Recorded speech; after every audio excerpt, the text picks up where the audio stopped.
And the G85 is the best performer as per company in this particular price segment. So what's a better way to test a gaming smartphone other than gaming on it?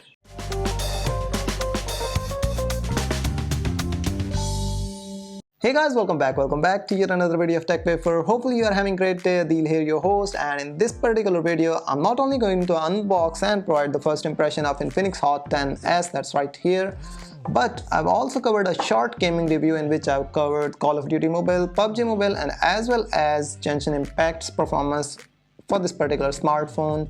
As far as the pricing is concerned, this phone is available at the following price point and the link is in the description. You'll get free earbuds on pre-ordering the Infinix Hot 10s. Now moving forward to the key specification feature, it has MediaTek Helio G85 chipset powering up its performance. As far as storage is concerned, it has 128 gigs of internal storage coupled with 6 GB of RAM, and that all is to be powered by 6000 mAh battery, which is huge in this price segment. Let's quickly unbox this.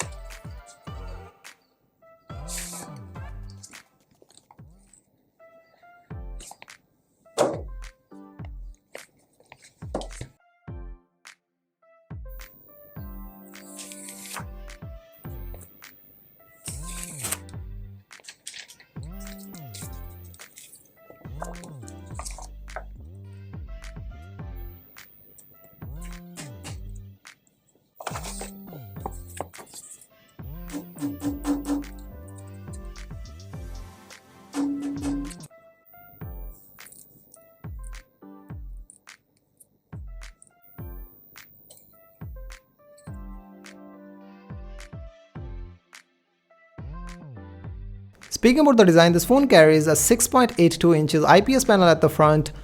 That's with 720 into 1640 pixels of resolution, and the best part is it has 90 Hz of refresh rate with 180 Hz of touch sampling, which is great for the gamers out there, and not only the gamers but it's also helpful in day-to-day usage as well. Bezels on the left, right and top are minimal, but the bezels on the bottom are thick, but you shouldn't expect thin bezels in this price segment, so that's okay. And you are also getting this view drop notch that carries an 8 megapixel selfie shooter there. We'll check its performance in the camera section. Switching the device to the right side, you'll find volume rockers placement along with the power button, and the buttons are tactile and they are easily accessible for a person who has big hands.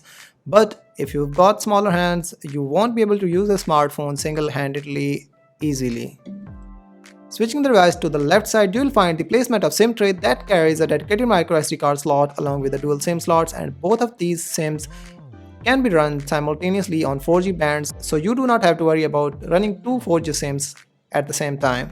You will find the placement of speaker grill along with USB micro connector and a 3.5mm headphone jack along with a microphone at the bottom of the smartphone. And as far as the speakers performance is concerned, these are not the stereo speakers, but their performance is okayish.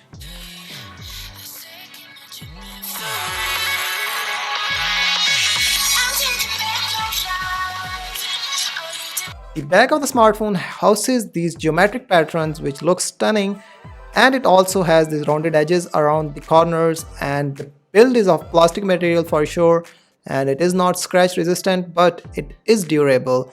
So if you want to protect your device, you'll have to use the solid case that's provided along with the box to protect it not only from the scratches but also from the fingerprint smudges, because this has a shiny back which comes at the cost of fingerprints to be imprinted at the back. The fingerprints placement is not a thing that I'm happy about. It is way too up top that it cannot be reached easily, but overall it works surprisingly well and quicker. You'll also find the camera bump right along that, and it houses these triple camera setup. The primary sensor is a 48 megapixel one with the 2 megapixel depth sensor and a 2 megapixel AI lens. Then there's this LED flash as well, and speaking of the LED flash, this phone also houses dual LED flashes at the front, so let's just test them. Overall, it's a massive phone, but it is built well. Speaking about the software, you're getting XOS 7.6 running at the top of Android 11.0, which is the latest version of Android available out there. As far as the overall user interface is concerned, Infinix has done a good work here. Like I've said in my Infinix Note 10 Pro's video, you can click on the card icon to watch that. The 90Hz refresh rate definitely improves the overall user experience, not only in the gaming but also I think in the user interface as well. So thumbs up to Infinix for not only optimizing the software but also introducing stock Android apps like the dialer, the messaging, the files and a lot of others. You can get smooth experience here in terms of the software and the user interface. You'll still face some bloatware there, but these could be uninstalled with just one tap, so there's nothing to worry about there. Notification area has been improved and it has plenty of options there, and as far as the smart panel is concerned, it is a good thing. You can add quick shortcuts to the favorite apps that you normally use. Speaking about the performance, this phone carries MediaTek's Helio G85 chipset coupled with 6GB of RAM and 128GB of internal storage. And the G85 is the best performer as per company in this particular price segment. So what's a better way to test a gaming smartphone other than gaming on it? You can play PUBG Mobile on this smartphone at HD settings at high frame rate, which is the maximum settings that's available out there to play this game, and overall gaming experience is super smooth. You'll not find any lag, stutter or anything like that when you're playing the game. However, the phone may get a little bit heat up, but that's common with the G85 chipset. You should expect the temperature to rise at maximum 36 to 39 degrees Celsius depending on where you're using the smartphone. However, in my test, the temperature rose above 36 degrees, which was the maximum I've got.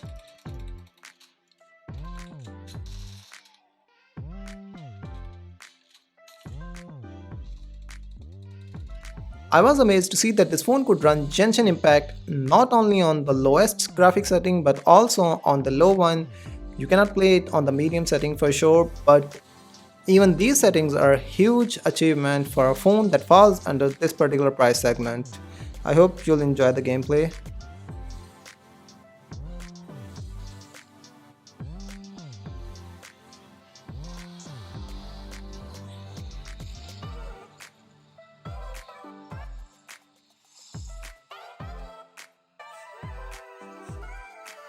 Like PUBG Mobile, the Call of Duty Mobile also runs smoothly on this particular smartphone, but on medium graphic setting and high frame rate, but these settings could be optimized by a third-party tool like GFX tool.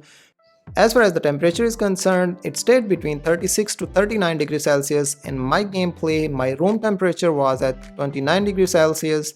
So I think that is pretty much it about the gaming experience that you can find on this particular smartphone. I'll try to go in depth in my full review, so stay tuned and do not forget to subscribe to TechWafer for more.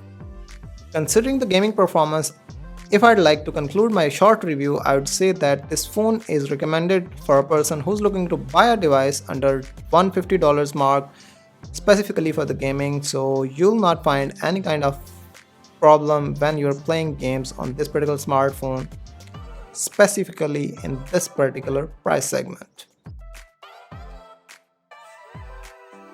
Speaking about the camera, this phone carries bundles of options in the camera app, including the short video, the video mode where you'll be able to record slow motion video up to 240 frames per second and up to 2K resolution.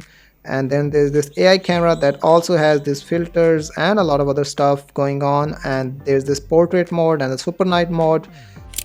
Now you're looking at the camera samples of the Infinix Hot 10. As you can let me know that how did you find it in the comment section, and I will cover the camera section in detail in the review video, so stay tuned for that as well.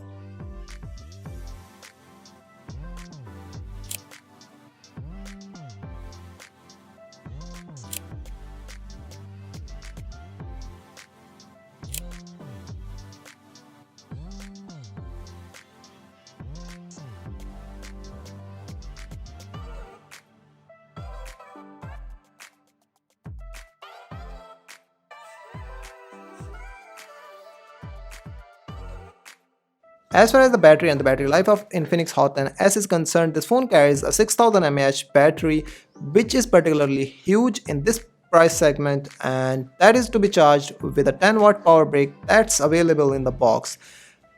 But this charger is going to take a while to charge this battery up to 100%, so I would recommend using an 18-watt power brick if you have one, because this phone does support up to 18 watt of fast charging. And as far as the charging speed is concerned, I have not tested it yet, but I'll make sure to test and include it in the review video. However, I did test its battery life, and this phone can last pretty longer. It can last up to 2 days easily without plugging the smartphone into the power brick again. And it is when you are playing constant games and using smartphone for watching media and a lot of other stuff, so you do not have to worry about the battery life that this phone offers. However, the charging speed might be a concern for some, but you can get an 18-watt power brick to fix that. Just in case you want more power, you can always enable the power marathon, which will definitely increase the battery life even further. So guys, that's pretty much it about the unboxing and the first impression, along with the short review of Infinix Hot 10s. You can let me know that how did you find it in the comment section below, and if you have any suggestion or want me to test specific features of this particular smartphone, you can let me know that in the comment section. With that being said, thank you very much for watching, and do not forget to like this video, share it with your friends and family, and also subscribe to TechWafer for more fresh content like this. See you in the next one. Till then, peace out.